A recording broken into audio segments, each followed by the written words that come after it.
Hello there, this is Fiona, host and main GM for What Am I Rolling, a twice monthly RPG one-shot podcast.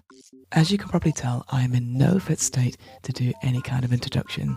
I've just come back from MCM Comic Con, and although I had a wonderful time, I've completely lost my voice, and also I've run out of time to put together the episode that was meant to go out.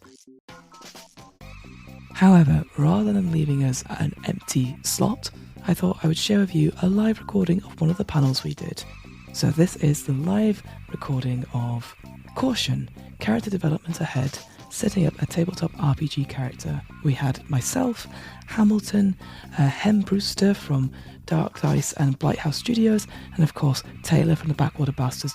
This was a really cool session. What I will say, it is a live recording, so the audio levels may be a bit all over the place. Hopefully you'll find this useful, and again, next time we'll definitely have the proper episode ready and waiting. Thanks again, and I hope you enjoy. Okay, I think we're all here. We're not going to mic this because, as you can see, been blessed. It's teacher voice time. So, all right, is anybody in the back, how's the volume for you? Good. Oh, look at that. Absolutely, hell yes. There is also room down here, so if y'all want to come round, please, you are more than welcome to. There's a couple chairs in the front. No one will get roasted here, even though that would be phenomenal character growth for you as a person. There's no splash zone at the front either, so you're not going to get wet. Well, so. Debatable. Oh, shit. Debatable. Depends how loud we get. Amazing. Welcome to character development, how to absolutely pack your characters full of everything that they need to survive for multiple years and still be interesting, how to make them happen, what we've figured out so far, which is not the end-all be-all, because it turns out you kind of never finish doing this. Yep. It just kind of continues forever until you're dead, and then the character development passes to somebody else. But I'll be moderating this train of destruction, and I'm Taylor. We are all working adjacent to or within podcasts. I'm from the Backwater Bastards podcast, which is a sci-fi comedy show. And then I'm going to pass it down the line, and you guys can introduce yourselves. I'm Hem. I'm also known as Volley of Volanda. I am the GM of the Lucky Die, which is a D&D, and I'm also Rowena on Dark Dice. I'm Hamilton. I'm part of a few things. I do the DM's Book Club, which is more about talking about D&D, so we just weekly, which I do with Fiona here, and we just look at things in the books and then talk about them. But also, I'm a forever DM. I DM for a thing that's just coming out called Bowies and Spelljammer, where people play different incarnations of David Bowie as he flies through wild space in search of adamantium and his adamantium ants, and it's a rock opera and it's a lot of fun. And I also do some Warhammer stuff because I'm a weirdo, but I love it. Hi everyone, my name's Fiona, she, her pronouns. I also run What Am I Rolling, which is a twice monthly RPG one-shot podcast where we do lots of different systems and therefore loads of different characters and stuff. Again, mostly a forever GM, but that's okay because I really like that. And yeah, happy to be here. So we're gonna kind of do a weird structure with this. We're gonna cut it halfway and then make it interactive. So I have heard through the grapevine, I know some of you have visited us in our table zone in the side quest area, there are questions out here, and I kind of want to also do a bit of an OC show and tell showcase. Tell us what you're doing. Do you have any questions? What's happening? What have you learned specifically that has helped you with character development? And before we do that, we'll have the other half of the thing. We'll do that. And I mean, while we're in it, what is the most important thing that you've learned about making characters while you've been doing all these shows and streaming and podcasting and audio drumming? Can I jump in? Because I didn't mention something I did do before. I run a game show, which was a character creation game show called D&D. If anyone came yesterday evening, it was called Dragon's That's why he's here. That's why I'm here, yeah. It was a Dragon's Duel last night. We did a show of it, but it used to be on Twitch during lockdown. And so we made crap tons of characters. That was the whole point of the game show, is you build characters through it. So now you're really good at it, right? No. But the things I did learn is that, throughout, in it, because we rolled for everything randomly, and everything was just all generated from the chaos of the game, and the stats were all however well you did and all those things. No matter what you ended up with on the paper, as much as that can inform so much of it, it actually can be built into anything you want it to be. So I think, like, don't be afraid of what's on that paper sometimes, I think is a really important thing in terms of, like, the stats and everything like that. It doesn't have to define you, but also if you go down that random route, it can deliver you through those things some really insane, crazy wild ideas, and just and allow you to take your creative energy somewhere else instead of coming to it with like a preconceived idea, letting those things build up and invent something, like from the roll of a dice, or maybe from taking inspiration from something, or just finding a word or a concept out of nowhere. You can kind of create something kind of wild and strange. It's also really good as a palette cleanser. So if you've been like playing characters for like a character for a really long time, just going like, all right, I'm going to spend like the next 3 months playing one shots and making characters very quickly on the fly, knowing that that you start to develop new ideas. It's the same if you're writing a book. The more you digest, the more that you can make something new.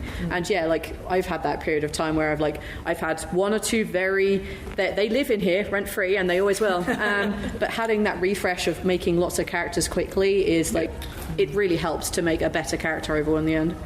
Especially in different systems, like not just D&D. Like if you're doing something like Blades in the Dark, or if you're going to do a Call of Cthulhu, you have a very different mindset if you have all the other characters to pull upon. So it also makes nice, well-rounded characters. That's true. Yeah. I think for me, like the sort of the key thing I always go to is I have no original thoughts ever. When you run, it is true that I run so many games. I run so many quick starts and stuff. Like I get to a point where I go, I don't have anything good.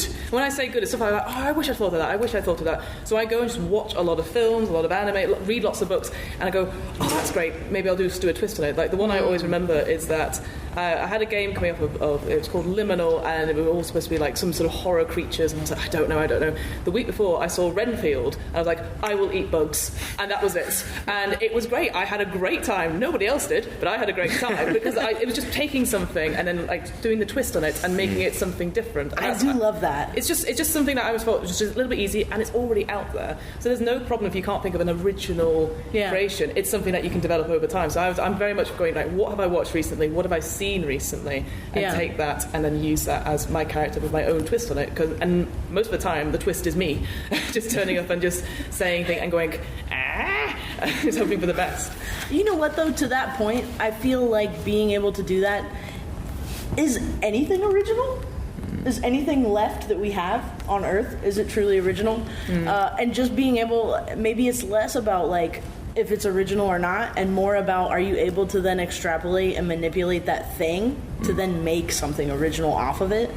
Because I think that's like one of the funnest ways to build a character. But building a character, do you have like a personal bespoke process when you're building characters, or is there something in that process that's important for you? Literally none.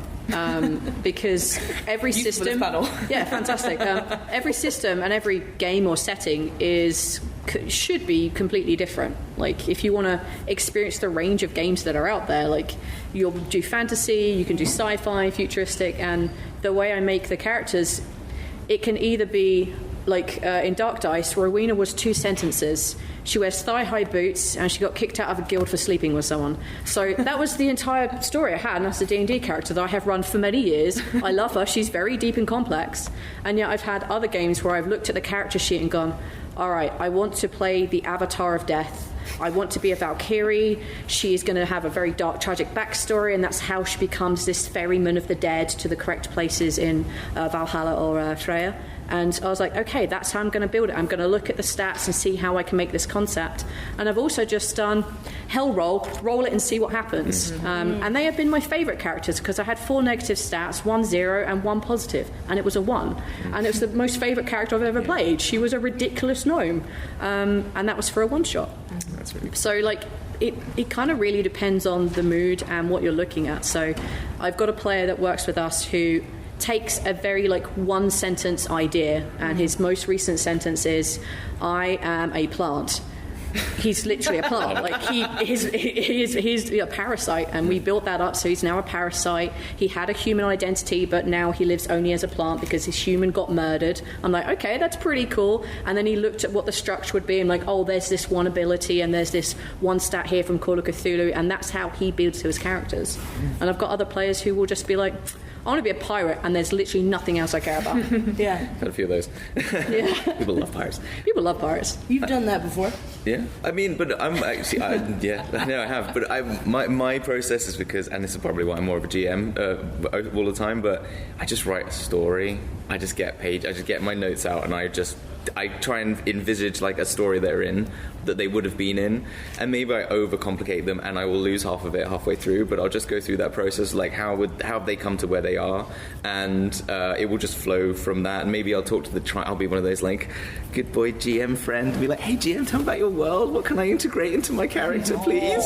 Yeah, I know. Wow. Yeah, we exactly. love you. Such a suck up, I know. But I always find that a fun way. But I think it's something that you've picked up, you were saying there, and something from my non D&Ding, but from my like job, I do architecture. And I remember when I was learning architecture, I was really struggling my first couple of years to like get into it and understand it. And there is a point to this. And someone went to me like, like you're kind of there, but you're sort of missing something. So you've got to kind of bring to it something that if you just like, architecture be anything. You can bring anything you want to it. If you bring what you love to it, you can make cool buildings, and that's how you can get your concepts.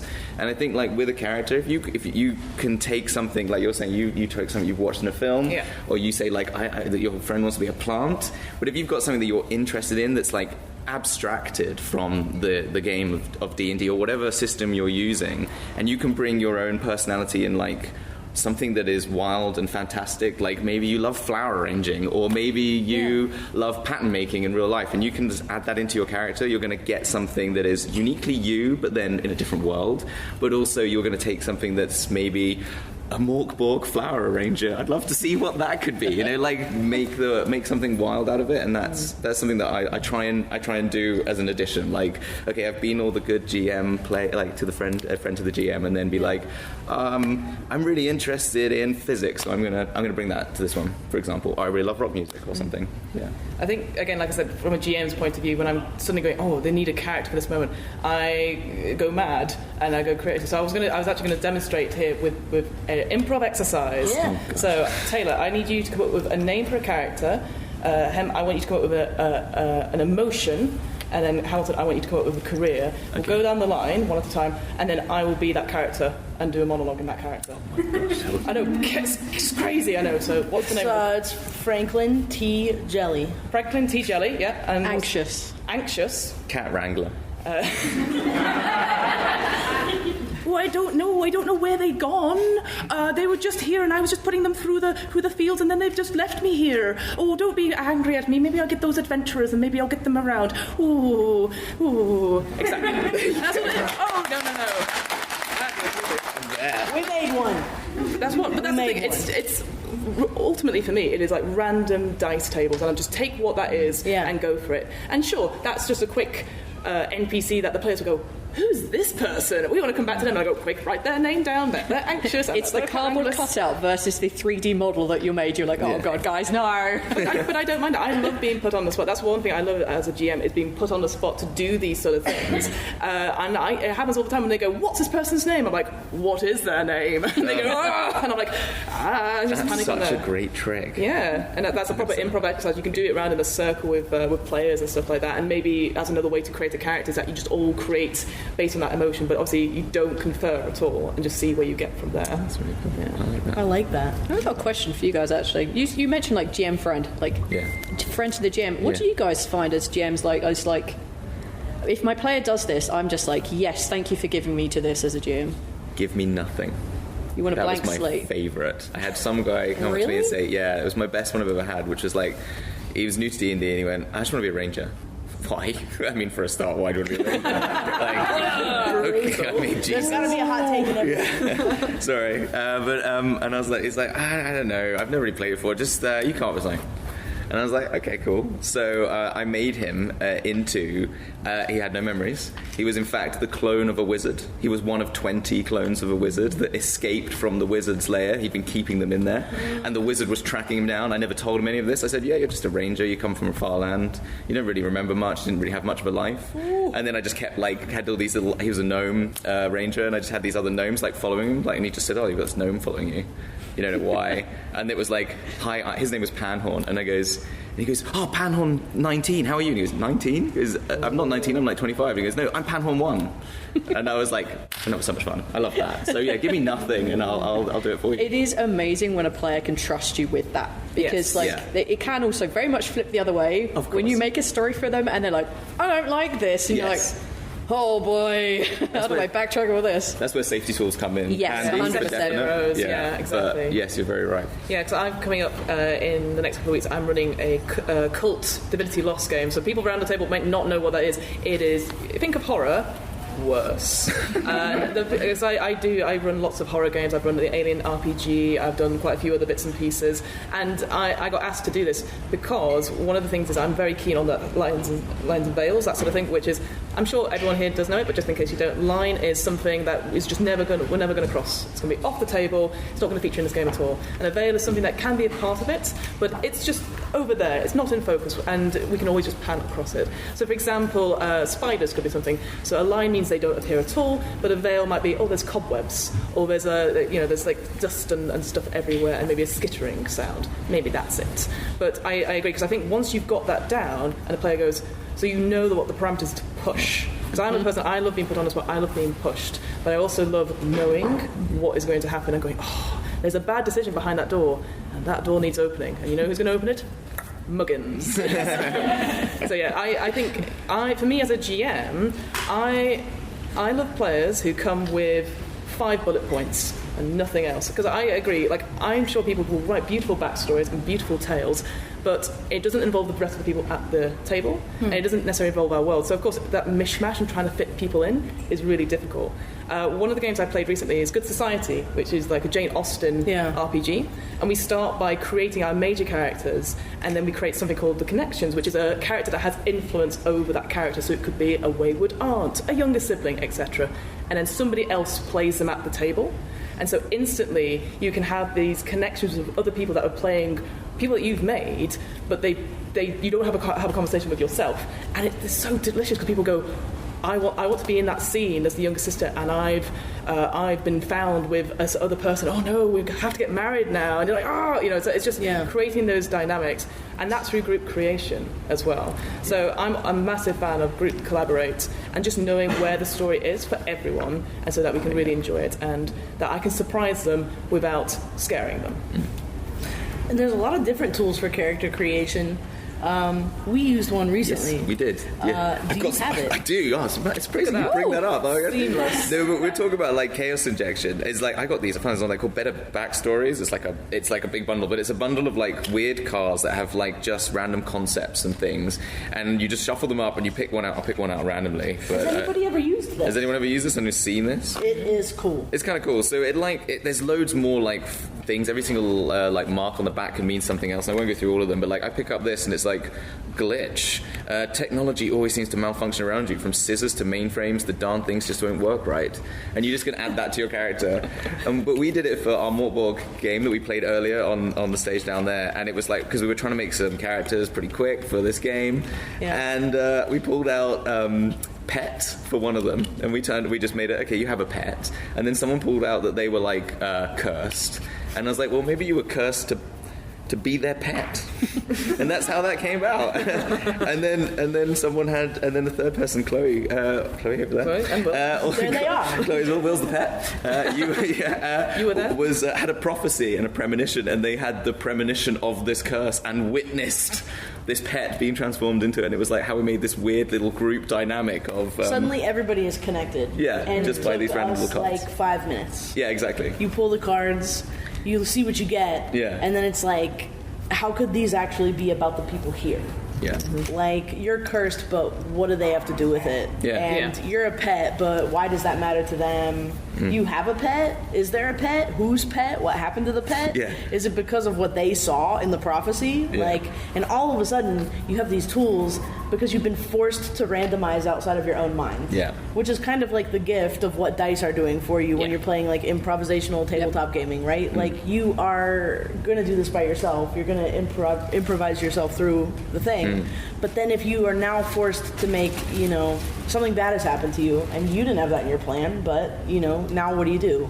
And the creative problem solving out of that, I think, like, this is almost like the dice of, you know. Well, we did it for your other character you made with me, Booty Katorian, if you remember that. And we used these for this, and you got symbiote.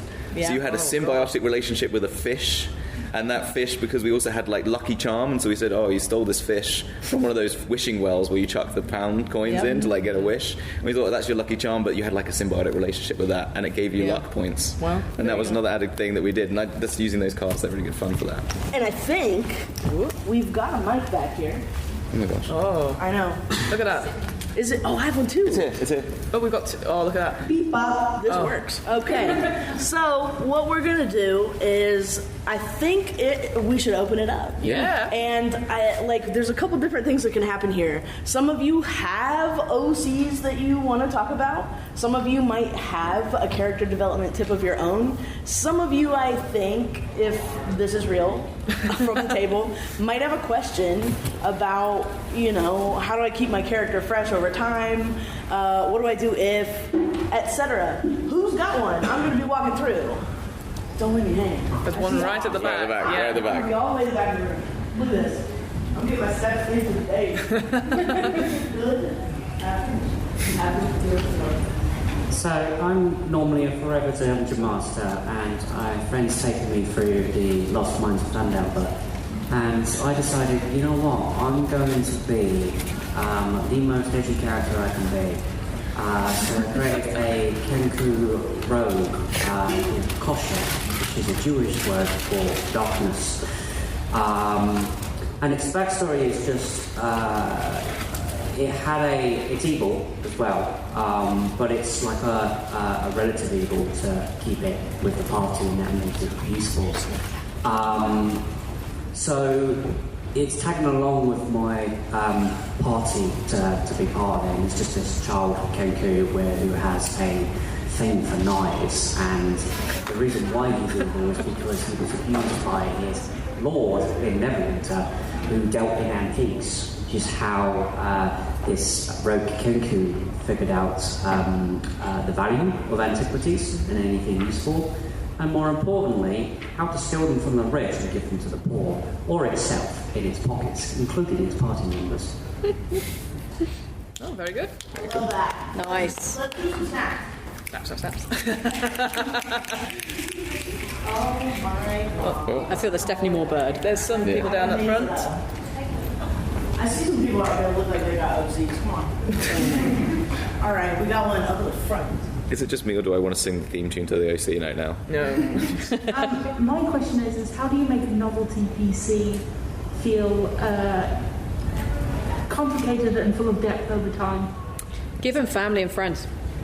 Because there's always a story about how you meet someone, even if they're like your family long lost. There's always stories that you've had with family members and friends. How did you meet them? Where did you meet them? And you ask that question. I met them at school. I met them while working this job. I ran into them under a bridge with a troll. Like, there's all sorts of weird things that can help build your character, and it gives them experiences. So, like, to give them, like, a feeling that they are more layered than they are. Like, yeah, at one point they gave money to a homeless person, and that person became a friend. Like, it's a really quick and easy way, especially if you're doing, like, one-shots or something, to be like, hey, here's a random character, here's a novel thing. Give them friends and family. You also don't have to kill them, by the way. As a GM, GM thing to say. I honestly hate it when I get like the lucky die. Every single one of my main characters came to me with dead partners. I'm like, I'm going to kill all of you. So I was like, they're not dead. You didn't actually see that happen. This person I'm going to bring back to life anyway, and this one's going to become a goddess. So like, we're not dealing with this, guys. Like, I refuse. Yeah. So give us live people, or Or give them question mark dead, because that gives many, many plot points potentially to your GM to give you emotional encounters if that's what you want. I can't remember if it's Tales from the Loop or another RPG. Oh, I love Tales from the Loop. It's so good. Whatever, when you're creating a character, you can get, obviously, tragic backstory, etc. But if you do positive backstory, you gain extra things. Yep. Yeah, so that's the thing. I think I agree with you, like having family and friends. But I think, for me, your question, I instantly think of Jerry from Parks and Rec. Everyone sort of, dumps on Jerry. Oh, Jerry, you're such an idiot, blah, blah, blah. And then he's like a very successful, nice guy, has 3 grown-up daughters who are all very successful. So I just think the kookiness or the quirkiness, that's great. But you could also just be a very normal person and everyone around you is the weird people. So I think it's about flipping on its head. But I do think it's hard over time. It's going to be what you enjoy about it. Because this is the thing. It's like, if you're bringing that character over and over and Clopsy in the first session, amazing, and then at the end, like level 20, it's like, oh, Clopsy, we can't leave you. He goes, you must. Yeah. Please save the village. And because you've named it Clopsy, that's fine. I think it's about your commitment to it. And if it feels like the bit is going to be a cringe, eventually, you're probably not going to want to stay with it. No. But maybe that's a character development. Yeah. Well, that's the thing, isn't it? It's like, I see that as like Clopsy starts out this bright-eyed adventurer, wanderlust, and you can just break them down until they're nothing. With kindness. With kindness. No, but also, what is that novelty hiding? Why are they so happy? That reminds me a lot of the Looking for Group comic. We have KL comes out like, my life is amazing. And by the end, he's like, everything's terrible. Yeah, exactly. Yeah. I think that's fine. Thank you. Oh, yeah. Good job. Well done, you. I love it. I'm making the rounds. I saw it. This is one over there. Wow. Yeah. Well done. Well done. Putting your hands One more thing to add character development to my life. Hi, so this is more of a bit of a advice thing from something I've experienced. So I'm part of an international D&D server called Vixens and Villains, and I have several characters that are beyond epic. So I've got a level 29 rogue. Whoa. And a level 25 life cleric. Wow. And I have a character that's part of a pirate campaign. And just to give some concept of, because I've been playing these characters for 5 years. Nice. Just how I keep them interesting. I build my characters with loads of faults, and I never get to. I love my characters, but I'm like, I want to see them burn in the fire, man. I think what my cleric, she was convinced that she can convert fiends into the light of Lathander, and she ended up having tea and coffee with Tiamat, and then her god got corrupted, and that was a whole story arc. The level 29 rogue, she fell in love with a vampire and then had to split her soul because she made a devil contract and revealed the name, and then on the server that we were, there was the gates to hell got open. It started off like a bunch of combats that were devil based, and the pirate campaign that I was in, it was a whole arc of she was a light asthma that got corrupted to a demon, and then she went backwards the other way and found her long lost mother and things like that. That was just a bit of context. Yep. But going back to it, the part of the server, and I don't know if this is necessarily applicable for everyone, but what kept those characters going along is roleplay outside of the table. We had a D&D server on Discord, and I could have conversations with player characters. We had a bunch of head DMs, but keeping the dialogue going. So what you're doing in downtime, if you can, create some sort of party server with your group or some sort of Discord, and have conversation outside of the table with characters, and that can really build up your characters. So a lot of the reason why those things happen is because of stuff that happened off the table. That's so cool. I like that a lot. Really? One of my favourite things is literally sitting back and watching our players talk together. Oh, it's the best. It's the best bit. Oh. Yeah, I literally... First of all, it's amazing watching random characters they've made interact with each other and have a genuine connection. Yeah. And also, my prep goes so much longer when they talk for 20 minutes. Yeah. I'm just I've got the next session, guys, don't worry. Yeah, exactly. Yeah. But yeah, I highly encourage all players just to talk as much as they can in character, and it's a little bit different when you're at home game and there's like 6 of you around the table, because it's a little odd to have like, we are only going to focus on these 2 to one side, so having them like as an off-table conversation is a fantastic idea. I used to know someone who would write all of his notes for whatever system from the perspective of his character. So it's what his character remembered, which is a great shout. But obviously you're like, oh, what happened last session? Like, well, I think I remember this. And I was like, yeah, but what happened to me? Like, I don't know what I wasn't there with you, you know. So I quite like that as a way to keep connected to your character, for sure. No, I love that. That is so spicy. How do you keep characters fresh? What's the longest you've played a character? Me? Yeah. Well, similar or anybody. No, it's me. You've done the longest. We're talking about you now. Yeah, so it's similar. I've never got to the sort of level 29, I think you said. So I got to it. I mean, fair enough. I got to level 20. We did a 5-year campaign as well, like a homebrew one. And yeah, it was mostly off. We recorded it a little bit, as one does in person, and then something called the Pandemic. I don't know if anyone played that game, or then we had to go online, and then the final game, we managed the GM came in person, so that was 5 years, all the way from level 1 to 20 of just a pure barbarian, because they're brilliant, and they're just me. But we were all there. I had my little worksheet out, and I was like, okay, if this happens, and we had a 12-hour game, and it just got to that point. It was epic, but we had a heartbreak at the last moment, and we all burst into tears for the last hour. And it was just because everything had concluded, and it was that closure we had. Because I remember talking to you about it when sessions were cancelled. I'm like, we're so close to the end, Hamilton. We're so close. You're like, Fiona, okay, God, I don't know anything about your character. Well, I did by the end of it. By the end of it, you did. But it was just a way that. I mean, I'm very privileged to be able to play such a long game. We did every Monday for 5 years, and on and off, missed a handful of sessions. But from that, we gained so much, not in terms of just playing characters. Characters die, they come back, all that sort of thing. But it was just such a moment. So when we finally finished, we knew it was ended, and not left on a thing. So that's the thing for me, is that no matter how long it is, whether it's 5 years, whether it's a one-shot, as long as you're happy with how the story ended for your character, that's all that matters. Or even if you're like, it's ended for now, I can't wait for the next session. That's what it should be, for either of those two states. I love that. Okay. I'm spatially. I'm sweeping. As somebody who GMs quite a lot, PCs and keeping them kind of narratives quite simple, because you can kind of hide their goals and their aspirations and things.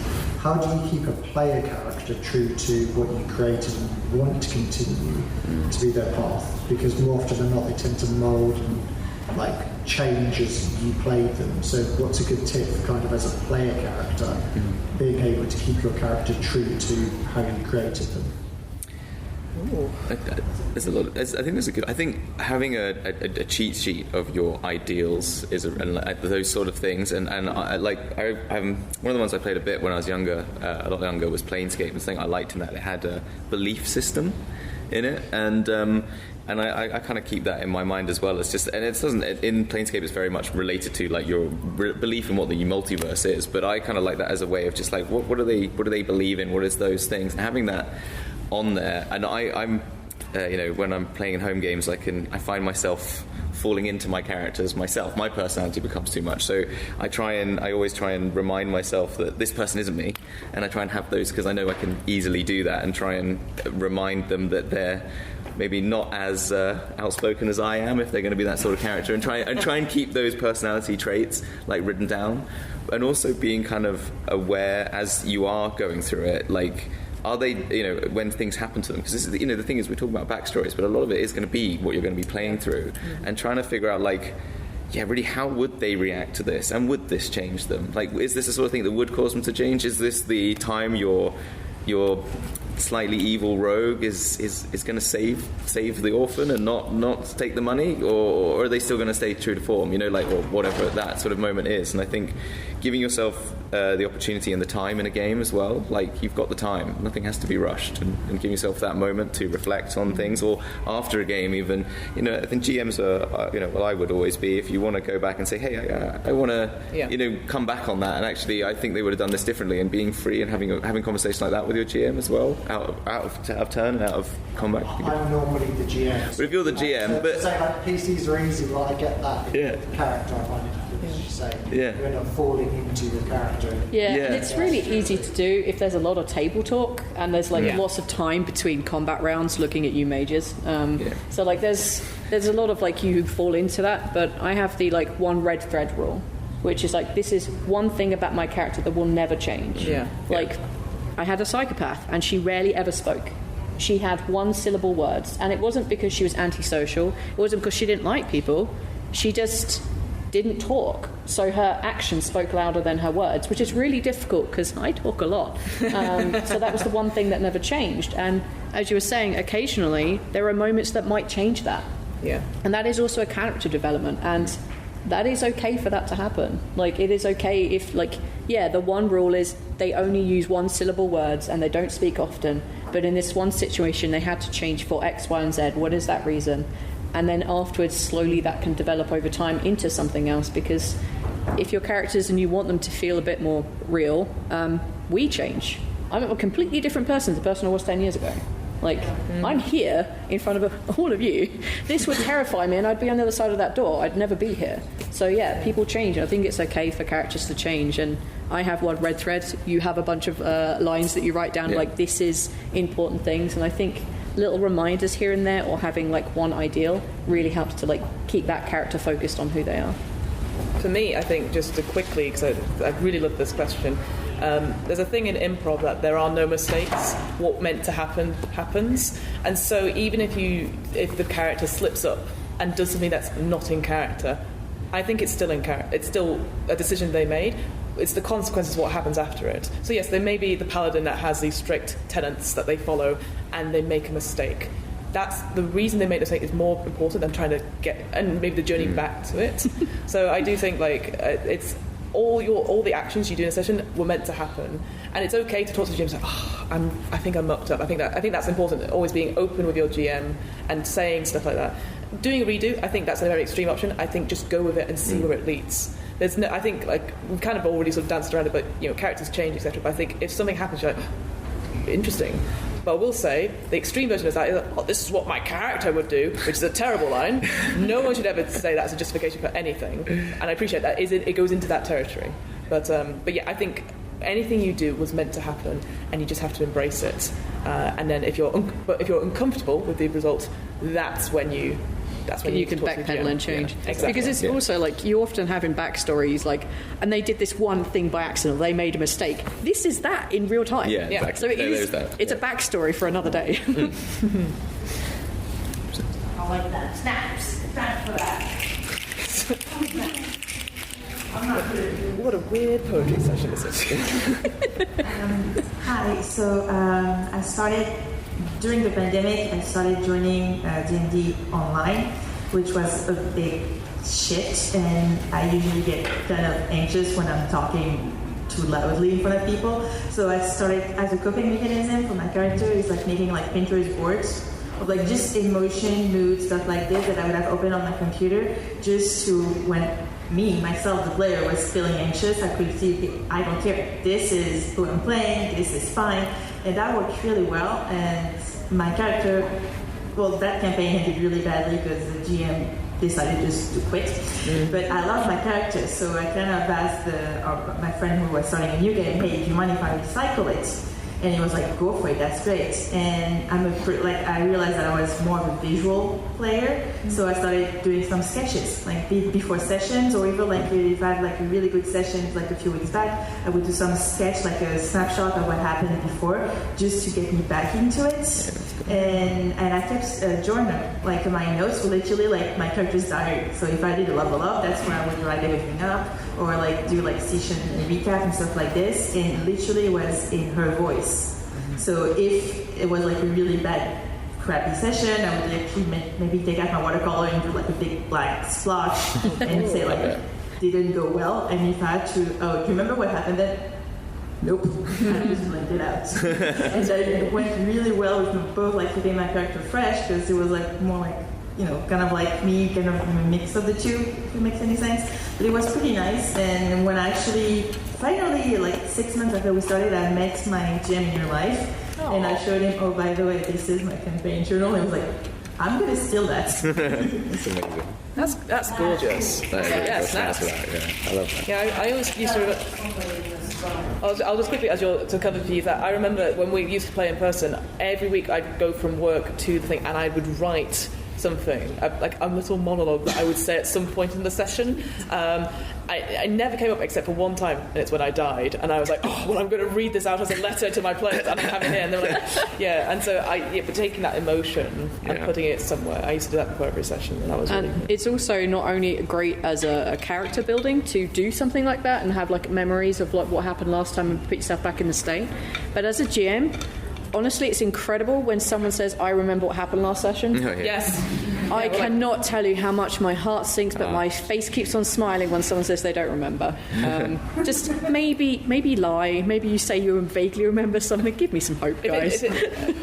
Quick story on that. So I'm running Curse of Strahd, which everyone obviously knows. Someone suggested to me, why don't you give them a shared Notion to put all their notes in?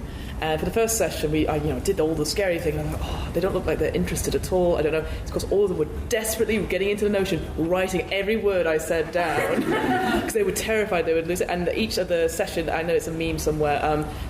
They've named each session, and they've started putting memes in the session notes. Oh my gosh. So yes. I go back and go, so this is what they remember. Excellent. And then I'll get them to do the recap as well. Yes. So Screaming memes? Lots of screaming memes. Lots of like, what is this?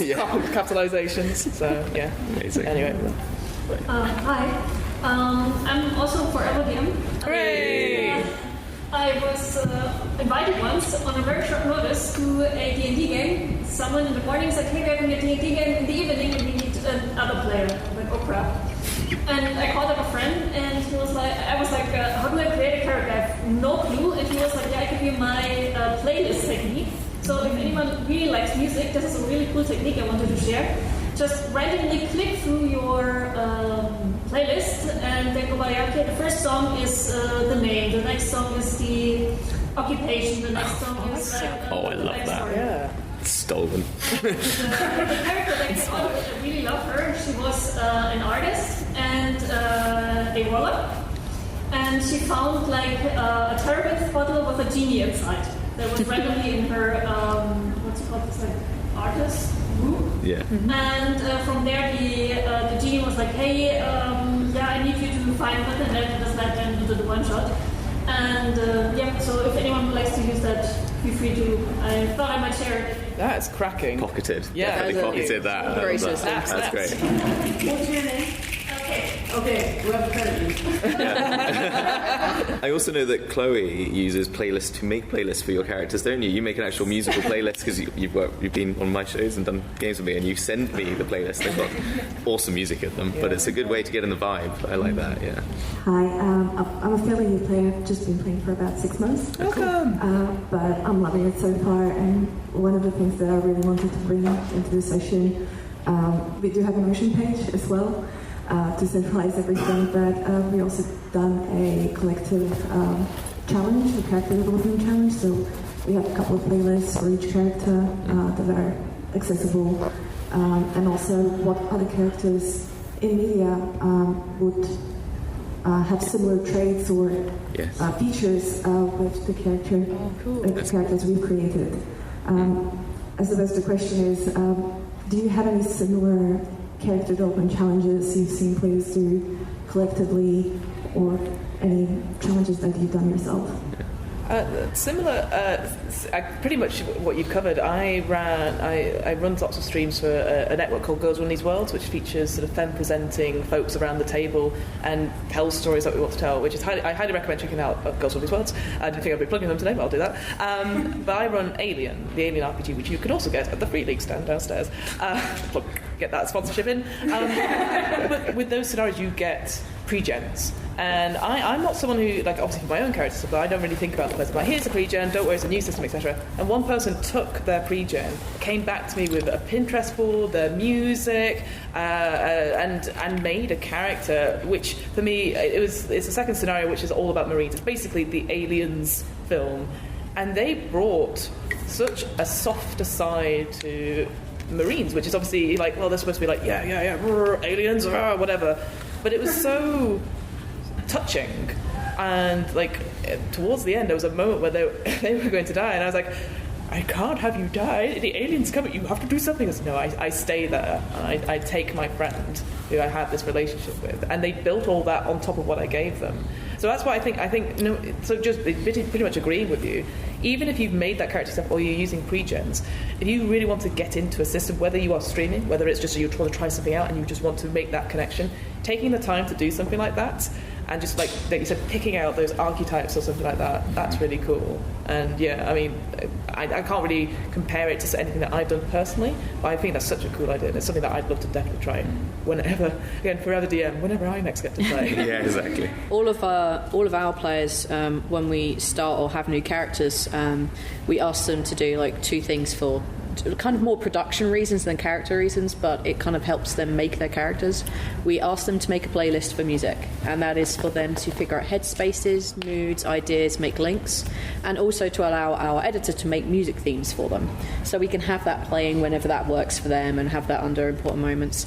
And also to make, like a Pinterest board or an art board, so that we can see what kind of artistic styles works for them, and that really helps them to like figure out what they look like, because we don't use maps and minis, we use everything theatre of the mind, so it helps them to build that idea. And it helps me too, because I know what I'm looking at.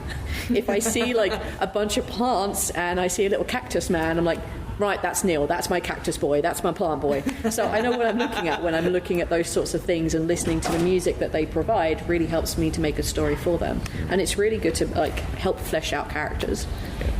Yeah, I dabble in doing art, and I like to do... Dabbled? Did you draw all the artwork for Bowies and Spelljammer? Yes, I did. Yeah. Dabble. I do art. No, but I like to draw the characters my players are playing as much as possible. I like to do that if I can. And I used to use it. If you're not a drawer, there's a really good app that we used for Dragon's Duel when we were trying to if you want to start visualizing. It's called Reroll. It's an app, and you can make pixelated versions of characters. It's actually pretty cool. But I think getting a visual of your character, and even if you can draw stick people, or you can just find an image online and giving that makes them more real, and it it kind of it's something to really hang on to in terms of visualizing things. I think that's a really good one. Totally.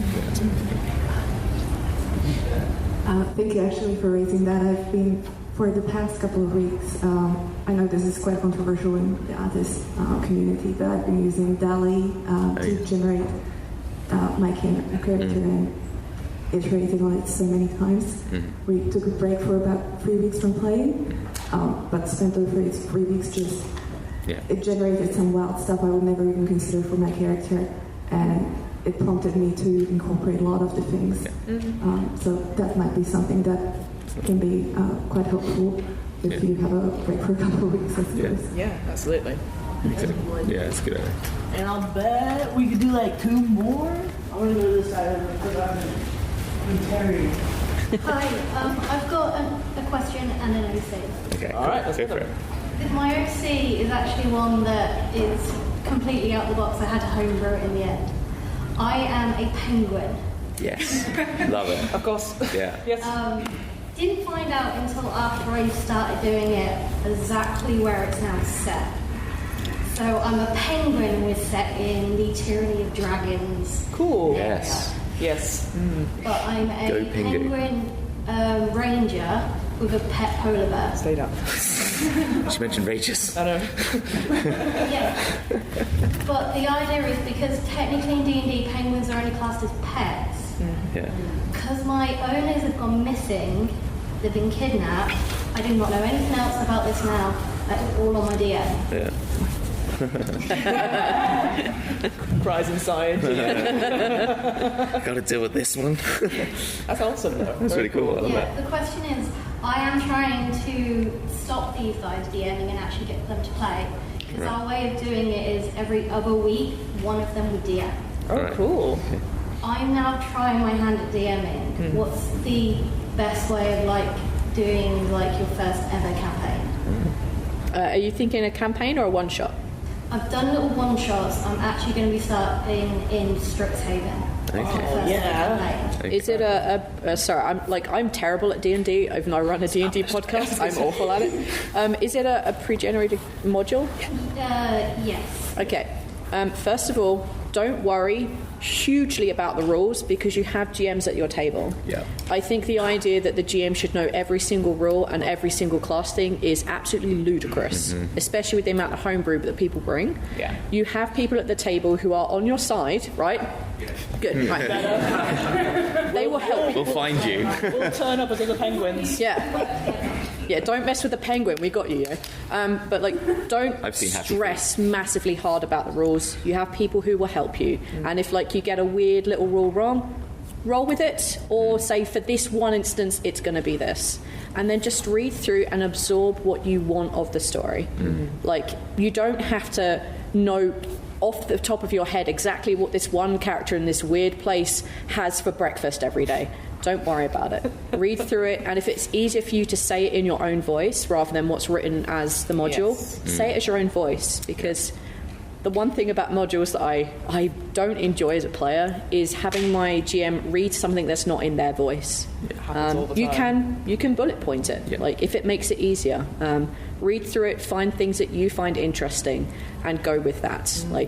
Do not stress the big stuff, especially as your first go round. If you're a little bit nervous or uncomfortable, just go through it, find the things you like and roll with it, and you have people who are there to help you. It's a group game. It is not you're responsible for everyone's happiness. You're all responsible for everyone's happiness. So chill and you've got it. Yeah, I think the only thing I'd add on to that is because I've only started doing my first long campaign recently. I'm the queen of one-shots and horror. Together, I am a god. But I always set a limit and then check in. Because and so if you know, okay, the next 6 sessions I'm going to run this story in Strixhaven. I know it does it in the years as well. So you're we'll do the first year. That could be between 6 to 8 sessions. And as long as you check in with your players, are we enjoying it, etc., and then finish it at a high point within those sessions, then you can decide, okay, we'll take a break, we'll switch around, etc. Because I think there's nothing scarier, I think, as a GM to have I don't know where it's going, I don't know if it's going to end, and we've already said, you've got GMs at your table, we know how to help. And if you're here is an obvious door, I need you to go through it. If they don't go through it, you go, drop ship, everyone dies. That's what happened to my campaign. Rocks I just moved the door. Oh, behind them. Yeah, no, just move it to a different place. You have 2 options, left or right, and you know what's right is really boring and mundane. So long as you're able to hide it, because nobody knows what's on the other side of the screen except you. So if you need it to be moved to make it fun or interesting, or one of your characters deliberately wants to stay in the pub, move the plot point to the pub. They don't know what's behind the screen, only you do. Unless you've read the modules, in which case, shh. Yeah, exactly. Yeah, don't really know. Can I add one thing that I'm going to steal from? I still something from Fiona that you do in your campaigns, and I'm adding that in, which is you have your foundries. Foundries, yes, because we talked about lines and veils as boundaries in the game, but foundries, you could describe them because it's something you shared with me. So, smooth, I like it. So obviously boundaries, and this is for everyone. So obviously boundaries and safety tools and stuff like that, they're really important, but they do suck the energy out of the room. We've all been there. We go, I don't want to hurt anyone. Of course, I would never say any of these terrible things, and it kind of just we're about to start a really good game. So my improv teacher, Katie Shoots, who got it from some other improv thing, I'd go check out her book, that's another thing I'm plugging today. Foundries is something that makes you excited as a player at the table, something that brings you joy. So for me as a GM, I love being put on the spot. I love being given these things and they go, you now sort it out, and I go, okay, here's a solution. And just going for that and just seeing where the chaos runs to that. Foundries could be something as simple as I want to have a character monologue at some point. I want everyone to shine. I want to use my cool powers as a monk. I like puzzles. I like puzzles. Yeah. I'd like to see a puzzle. So I've been in games where they've gone, my foundry is puns. And I've gone, that is on you, my friend. I'm not going to force it. Sometimes people like to be able to sing, etc. And all it is that you say all these things at the beginning of the session, and then if organically you're like, this is a moment where I can make this other player shine, we can work towards it. And I just think that just means that everyone's looking out for each other to make each other enjoy the game. And it's the same with improv scenes as well. So boundaries important, boundaries also important. Yeah. So, thanks, mate. Sorry. I got you. I saw a hand up. You have to go to the bathroom? You're not allowed yet. I was just gonna add stars and wishes to that. Yeah. Because I think we talk a lot about, how am I not doing my character right, or should my character be doing this, or should my character be doing that? And I think that so stars and wishes is at the end of the session, you say, stars, these were standout moments for me. These are moments for me that I thought were really good. I thought you did a really good job there. I really like the way that you did that. And then wishes is basically like boundaries, but on a session basis. I wish that we'd had more time for this, or I wish that I'd had a chance to do this. And then we give everyone else at the table a chance to give our character power or give our character opportunities for the things that we're looking for, and we reward good behaviour, and the GM's not left thinking, was that session any good, which I think happens very often. You enjoy it, but we're not always that great at saying how much we enjoyed each other's play or how much we enjoyed the GM's GMing. So we have the thank you rule. A friend of mine that I was playing with, he realised for years that he was a dick. Because at the end of every session, I would turn around and say, thank you guys so much for playing with me. Like, as a GM, you guys have done, I'm not going to lie, about 20% of the work to make this super, super fun. Yeah. And I've done a lot of the other stuff, but I wouldn't do it without you guys. Yeah. We're looking at season 2, but I'm not going to do it for the rest of my without all of my players, because I love all of them. They are my friends, they are my people. And I always thank them for spending the time with me to play the game, and for being super patient with me when I don't care about the rolls, or when we have to spend an hour with a character, because podcasts, slightly different home games, we can take 2 hours out and have one-on-one sessions and not worry about it. So I always thank them. And my friend realised he never thanked me as a GM. Ever. He was just like, yeah, I did great, didn't I? Get in my car and I drive him home. But yeah, he realised after a while, you should probably be thanking not just me as a GM, but everybody else at the table too. Especially if you had a really good time. And saying, thank you, but you were amazing at this. Oh my God. Because it's about lifting each other up and giving you spaces to, I know that character has an issue with this one weird person. I'm going to set them in a place where they get to have power and shine in that scene. So it really is a collaborative thing, not just with you and the GM, but with the other players too. The only thing I wanted to add about stars and wishes, because that's something I use as well, is that you can give stars to yourself. Because let me tell you, there's nothing worse going, I had a good time, oh God, I can't, stars for everyone. And I can't think of a specific thing. And then other people go around the table and go, oh yes, star for that. So you can say, I did really good.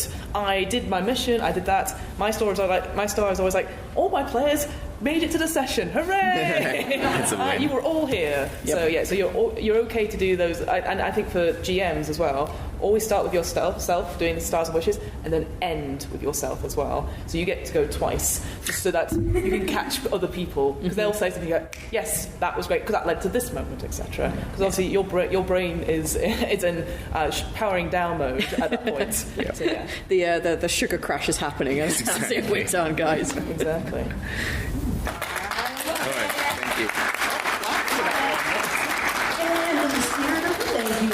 Thank you for coming here and spending time with us and doing this and sharing your OCs and your questions and all your thoughts.